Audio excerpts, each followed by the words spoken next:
Hello again, and welcome to another segment of the Andrew Richter Show, and this should be number 169. That's right. The highway right to Right. New Hope and Plymouth. That's what we're on now for Yes. show numbers. And you all know Andrew Richter, whose show this actually is. I'm Dennis Holman.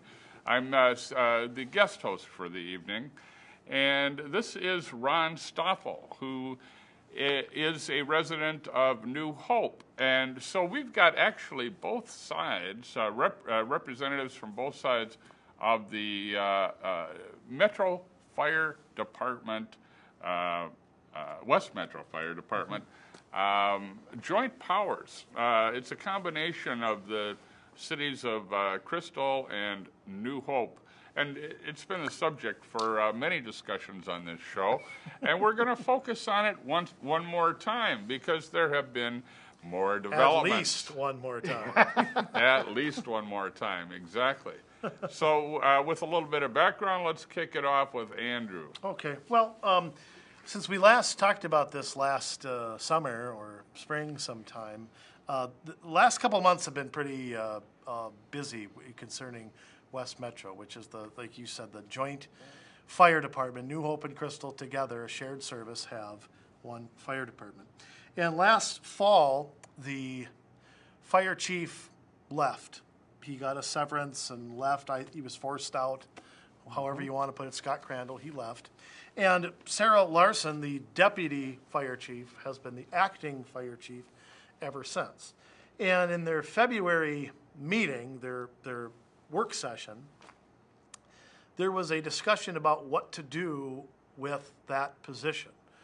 Should we see, they wanted to know, do we go outside to look for a permanent fire chief? Do we only look inside? Do we look inside to start and then look outside, so on and so forth? Well, that created a little hubbub at that meeting. Okay, so you're talking about a meeting of the West Metro Fire Board. Yes. Yeah, which Seven members. There's 7 members, yep. Okay, 7 members and representatives from both cities. Yes, there's Gary Laurent, who's the at-large member. Mm-hmm. Which is a citizen, Yep. which is the only citizen, quote-unquote, citizen-only representative on the board. He's the only one that, quote, has to be a citizen. Then you have both city managers. Then you have a council member from each city. And then you have a citizen representative from each city that the council's decided to appoint themselves to, and we'll get into that in a little bit. No, but that's the 7-member board that is making this policy decision. And it was a contentious debate. There was a Sun Post article on it about 2 months ago about what happened, and by a 4-3 vote, they are doing only an in-house search for a new fire chief, which to me basically says the acting chief will probably become the chief.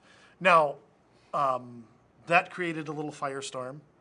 The people were very passionate on either side. A lot of people and I've only met Sarah Larson one time. I don't know her at all. I don't know anything about how good she is, or I'm not saying anything to that. The people that I have heard have said that she's done very well as the acting chief and kind of feels she's just can easily just do that. And there's another school of thought that says we should go out and see who we can get, period, the best person. So that lost, and former Mayor Bowman didn't like that very much, and Because she was one of the 3 that voted against that. and she decided to quit the citizen, quote-unquote, representation at their February meeting. So that was sort of the big hubbub then.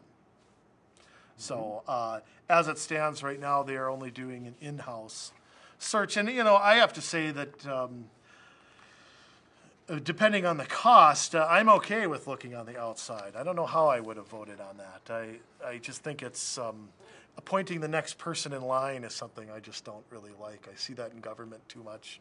Ron, I don't know if you Well, yeah, I want guess, to add. and I read the article. I wasn't there, so I don't know what Yeah, the I wasn't discussion either. was about. But I guess I would say is it sounds like they're opening it up to anyone inside of West Metro that is qualified to do it. And again, I don't know in the article, it didn't say what the qualifications were. I don't know if there's any specialized things that are necessary or not. So I'm assuming that there are at least a few people other than the current acting chief that might, qualify for that. And it sounded like, they were going to open it up, and I think they maybe have already posted I think it it up, was, and I think in March or April. yeah, I think it's been posted for a little while now. Right. So, and again, I guess I would say that, if you don't find somebody that fits those qualifications, I would hope that more than one person would, apply, that there wasn't, again, where you say we kind of are anointing the acting to do that. I think that's a bad decision. I think you should have some competitiveness, even if it's internal. And if that's the only person that would apply,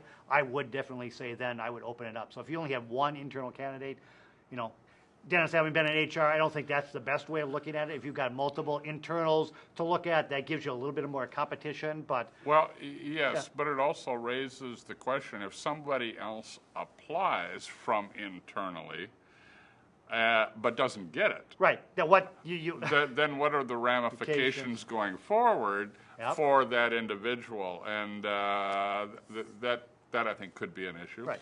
Well, I think part of that too is they have promoted from within pretty much solely, as far as I can tell. The department was created in 97, 98. Yep. That sound right? And I Yep. think they've promoted from within the whole time.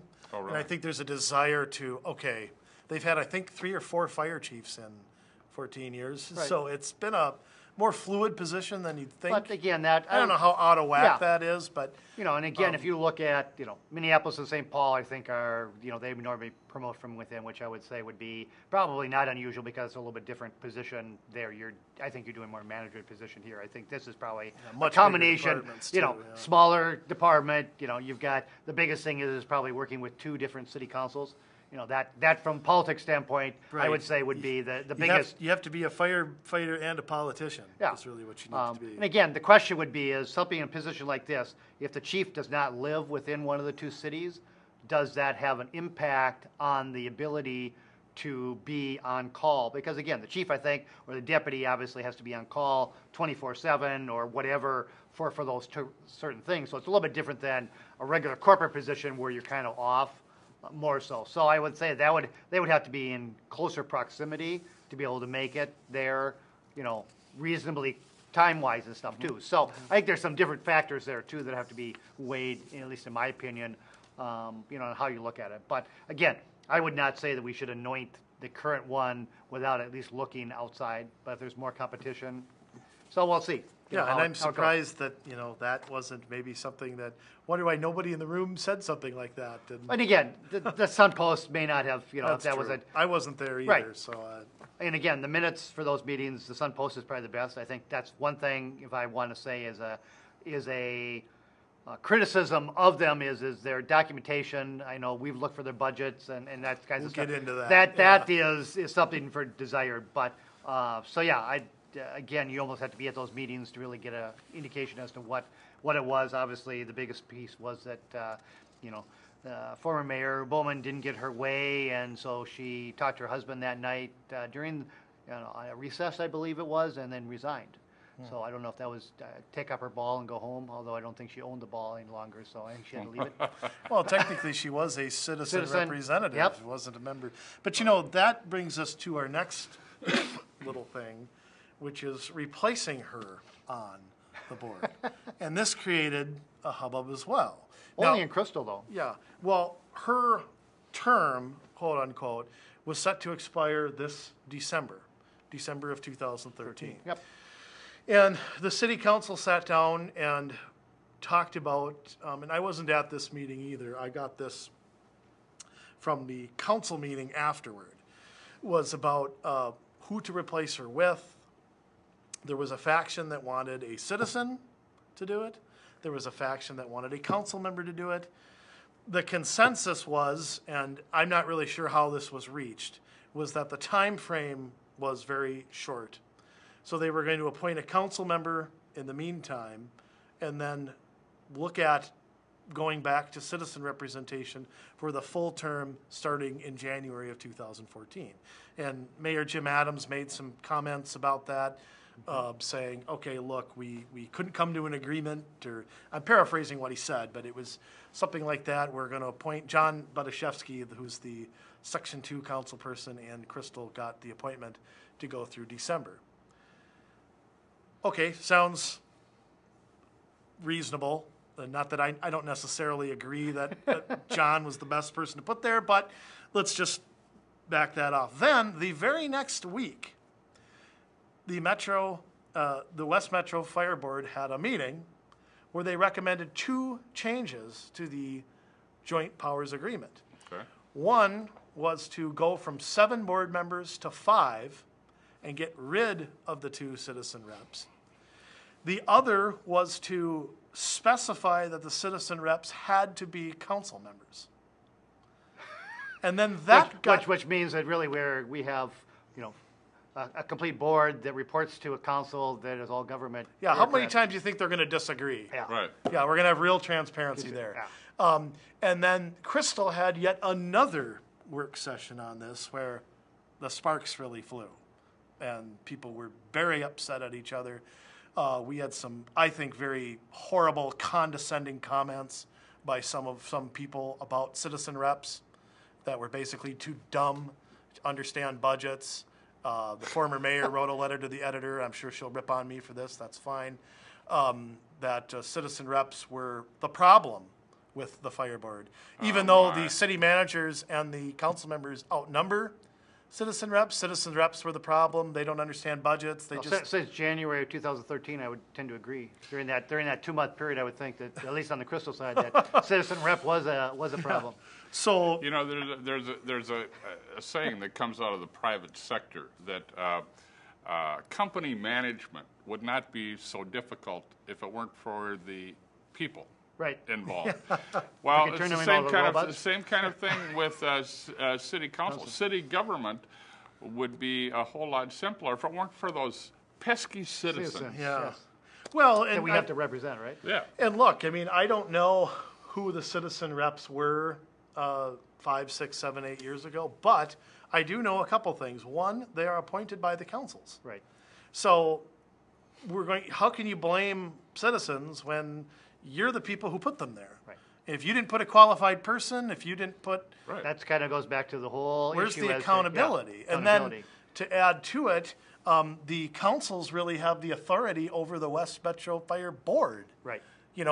Both by numbers, they're, like I said, 4-3 under the original agreement, plus anything that goes on there has to be approved by each council anyway that's of any significance. So if the citizens want to do one thing, the city managers and the council people want to do another, the citizens are, in a sense, have no, They're a minority. Yeah, they're always a minority. So the only thing I can think of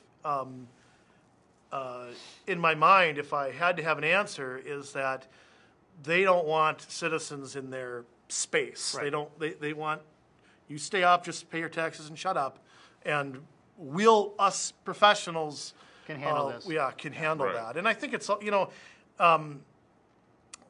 then the further and further we get detached as citizens from what our government is doing. I mean, that would be like having the planning commission and appointing all council members to the planning commission. We don't do that, but we make recommendations. Right. And the council ultimately has the power. And this would be almost going back to the housing and urban development committees that we have, which are, we change hats in the, the council is on that, runs that, and then they bring all the recommendations. Yeah. So, we already have a precedence for this. But no, and again, from a New Hope standpoint, and again, all full disclosure is I have a cat in the fight, so to speak, is because I did apply when the position came open back in 2000 and 2012 2011 for 2012, and that was when the brouhaha happened where Renee and the city council and Crystal decided that they wanted to pull out and divorce of them, and they served papers, and then we had that whole last year brouhaha about that, and we got people in there that feely, touchy, got all together, and got that back down. But again, I think that there are citizens that have a lot more abilities out there, especially from the finance standpoint. I know no one on the councils that has a finance degree. So if they know budgets better than a finance person, I would beg to differ a lot on that. And going back to citizen rep, the past president or chair, I can't remember who they call, of the West Metro, had some searing words for it after he was out also, and he seemed to be a very capable individual and was on there for, I think, a 4-year term. Yeah. So again, I think it's more what you're talking about, Andrew. I think they just don't want you playing in their sandbox. And this is a way of getting you out of their sandbox, and it's probably the citizens that caused all the riffraff to go on previously in all these things. Well, I just the low opinion of these people who represent us is just what really irks me. Yeah, the low opinion of the citizens. Right. Yeah, the idea that, and maybe it's an example, if regular people can't understand budgets, maybe it's an example of how big, how out of control, how untransparent these budgets are. I mean, when you go to a city, pick on Crystal again, and you take their budget and their comprehensive annual financial report, and they're a combined 346 pages. That's not the simplest thing to get. People on the council, as far as I'm concerned, don't understand it sometimes. The street reconstruction fund and LGA and where that goes and blah. I mean, there's... Well, part of it isn't all in one place. You've got so many buckets, and I think that's on purpose, just like it is in school districts, where you can have all these different funds, and if you have it more complicated and everything, you talk about only one, the general fund, and then you have these other slush funds that you can have all this funny stuff going on with the housing in the cities, and like you said, the reconstruction and even the fire. Right. West Metro has that because they have their own capital money, and then they have their operating budgets, like the school district, which we've talked about. But at least that's only two. And that one makes more sense. You're operating. Yeah, you've got that's accounting. You want to keep those separate in most cases. I agree, but it does make it when you talk about quote the budget. Right. It does make it more. What are you talking about? Yeah. You have to define the total budget or these individual pieces. Yeah. No, and that's so. I mean, look for representation to be. And I emailed the city of New Hope last week, and Mayor Hempkin did send me an email back. And I think New Hope wants it to be a citizen. That's what I get. I think they always have. I think they're playing chicken with Crystal right now. And I think they're acting kind of, I think that both sides are kind of acting like elementary school kids. That I think nobody wants to make that first move. That might be controversial. Well, but I think if New Hope went back to just, okay, we're going to make it I think they'd put a lot of pressure on Crystal to do the same. But I think they're waiting for Crystal to do it first. And it's just kind of creating a little game here. I know the other council member that they put on there, John Elder, has enough going on. I've talked to him. I've talked to the mayor before, obviously, on it, and let them know that I'm still would like to apply for it. Hopefully there's more than one applies, because I'd like to, I think it's good to have competition, and you get the best candidate that way. And there are plenty of citizens in our cities that have a financial background or an engineering background or a public safety background that could be an asset to this fire board. And a lot of times you need variety. I wouldn't put on, and again, that's what I see is the council people, that's their, they're coming at it from a government standpoint. Well, sometimes you have blinders on. You don't see some of the things that are going on. And I think that showed very heavily in some of the meetings that happened with the joint councils together when they talked about the issues that they had. I think it came down to personality conflicts, which shouldn't occur in the first place. That should be stopped immensely. Well, or and those are the meetings where we had to pay a guy $200 an hour to facilitate. Right. Yep. That us three residents here from Crystal New Hope got billed. Yeah, I think they did 8 or 10. Yes. Oh, yes. Something like that. And it was. But I guess some of them with a divorce, that's always you want to avoid that, so it's costly. And I will say some of them were helpful. I thought. I thought some of them were productive. I still think the mistake made was Crystal's trying to pull out of the joint agreement, and blindsiding their partner. Well, and I think the lack of explaining to the citizens what this would cost, what this would mean. I don't know. I do think it was a power play to a certain point to get concessions and to Well, ultimately, I think it was to get rid of the chief. I think that was a big part of it. You know, If I were to boil it down, that was one of the things that Renee did get her way, I think, on that, because that definitely was a conflict between her and the chief. And I don't know if anybody else had an issue with that. And again, they don't have and didn't have up until recently even any employee relations to handle. You know, they created, I think, finally got the HR people from both the cities to come in. Oh yeah, maybe we should have, you know, somebody that handles these issues. and I will say that there was when Scott Crandall did leave, former Mayor Bowman did send a 3 or 4 page Word document print of all the things she thought that was wrong with the fire department, and sent them to me and told me to, quote, grow a set and report on them. I guess I'm the newsman now in Crystal. It shows how bad our local news really is. If I'm the hotshot blogger, the one they hate, but I'm the one who's supposed to look into this. And I will say, I do think that that's right, though. Her aside, I do think there were some problems with how the department was set up with accountability, Right. transparency. We already talked about that. Right. You know, their website is very not up to par, to Right. put it nicely. They have no budget. They have no. There was a work session in April that there was no meeting minutes beforehand or since. Agendas or anything. Yeah, or anything like that. And And again, those are easily taken care of by somebody needs to do it, to be responsible for it. That, Yeah, that well- doesn't take rocket science to figure that out. and- after 15 years of having a department, that should have been done Right. 14 years and Oh, yeah. 11 Right. months ago. Right. So, you know, I do think that there are issues, and there are issues with regards to employee. I'm going to say a few things that I was told on the condition that people I wouldn't reveal who's told me this, but people, you know, they don't. Unnamed source. Yeah, well, you know, I'll take the hit publicly. They don't want to, and that's fine. Employee treatment was an issue. There was you and I were, I don't know if you were there, but you and I were at that joint meeting last May. The public hearing that Where- they had at the very end. Yeah, we they get- had the we public get- hearing last. Right, yeah, that's the way we should do it, is we get input from the public after we made our decisions. Yeah, but there was a firefighter that spoke out,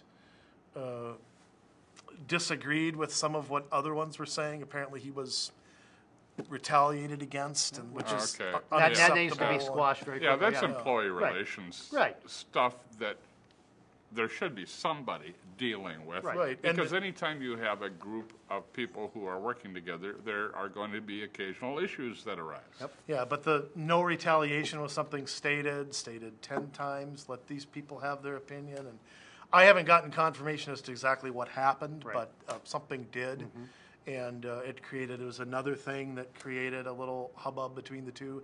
There are some I would say transparency issues as far as the purchasing of new equipment and who's supposed to be doing it, and there was some things that were bought that were deemed by some to be unnecessary, yet who's in charge of buying it is, I don't really. It took city councils to approve all those capital, because I looked at what happens, and both of them Yeah. have to, any large purchases like that have to go to both councils and be approved after they've been approved by the 7-member board. So, which Well- again is a majority of government people, so. Yeah, and there was a question about some firefighters took a trip or something to go get fire equipment or something like that down south somewhere, and a bunch of them went, and it was more than we're supposed to. Or this was years ago, but that was another thing that rubbed everybody the wrong way. And the problem is without access to their budget, their past budgets, Right. particular items here, it's virtually impossible to confirm or deny anything that the former mayor is Stated, yeah. presented. I'm, you know, and I haven't gotten, you know, Crandall's side, or I don't know if he's to blame for every little thing that went wrong. You know, but I do think though that what we can do is create new policies to fix the stuff that this. we can't do anything about. Right. I think that's the position that we have to go. And from people that I've talked to, the feeling seems to be, okay, Bowman got what she wanted, Crandall's gone. Fire department got what they wanted. She was beaten for re-election. They're both gone. Now it's time to get back to overseeing a fire department and making it a tax-efficient thing to do. So public safety is the main thing that we should be looking at is public safety, is how to do that, and obviously be efficient in that regard also. Get rid of some of these petty things and put together. You know, if we need HR to make sure that we don't have retaliations going on and stuff like that. You know, obviously both cities have that. Both cities have an HR department, and it should be. We just need a policy and procedure on who handles it and who's in charge of it, and so it doesn't get through the cracks. And so we have that. Yes, I don't know if this issue will ever be solved. I don't know if this is. And anytime you have a joint powers, I think that you're going to have these things because when you have changeovers in the two cities, councils and those types of things, that you're always going to have personality and people want to do things differently. It's going to have to work though because this is the direction that we're heading. Oh, it's the right way. Both cities, you know, in my opinion, and I've spoken out about it before, is there should be more of that. This should, and again, I think if you were looking at it over the last 15 years, it's been a success. We may have had some bumps along the road, which is not unusual, but we should be looking at this because those two cities, you know, at one time, back 55 years ago, was one village. And then they split up. And it's, you know, each of them is around 25, 26,000. Those are inefficient at this point. A 50,000 resident for efficiency. So you could get rid of a council, a mayor, a city manager, you know, police, fire, all those types of things together in a central location. You've got duplicate administrations in side-by-side entities. Right. And if you looked at you've looked at the map is the jiggy-ragging that went on with it originally because who wanted to have city water versus non-city water? That was the big thing is you've got jagged, you know, where I live, you know, I live on one side is New Hope, the other side of the street is Crystal. That's right. You know, it's everywhere. Oh yeah, it's over in that area. Trust me, I've campaigned in this area. The only way you can tell is if it's a green sign for Crystal or a blue sign for New Hope. So, you know, again, that's my thing is, I would agree. It needs to be put back together again for efficiencies, and especially in these times. You know, we're looking for ways of how to be more efficient. That's an easy way of doing it. Well, and we're also looking for, to me, is, okay, 10, 12, 15 years from now, what are these budgets going to look like? Right. And they can't grow, you know, up and up and up forever. We've talked before. You've got six-figure city managers in both areas, and finance, and then you've got same size community development. Well, and the same size cities, and you've got 7-member council in Crystal and a 5-member in the surrounding New Hope. Yeah, Crystal has Robbinsdale wards. and Golden Valley all have Crystal 5. has wards. New Hope doesn't. Yeah, I mean, they're all in their own little. And again, the biggest issue I'm sure is because we have a charter versus non-charter. So statutory. How you resolve that one is probably the biggest, in my mind, the biggest impediment on how you would do it. So, but again, you know, if I had my way, the magic wand, we would put those borders back together again, and we'd be able to save hundreds of thousands of dollars in the first year and going forward. So. So we're boiling down to there are still issues, there are still things that remain to be resolved, and we look forward to cool heads prevailing to rectify the situation moving forward. I'd throw this out just real quick. You can follow us, communitysolutionsmn.wordpress.com. We've done about 20 postings on the West Metro Fire. Yes. So you can, if anything new happens or something. And the Sun Post has been following it too when they get. They've been doing it. We've been better, but yeah. So let's keep track and have a good day. Thank you very much.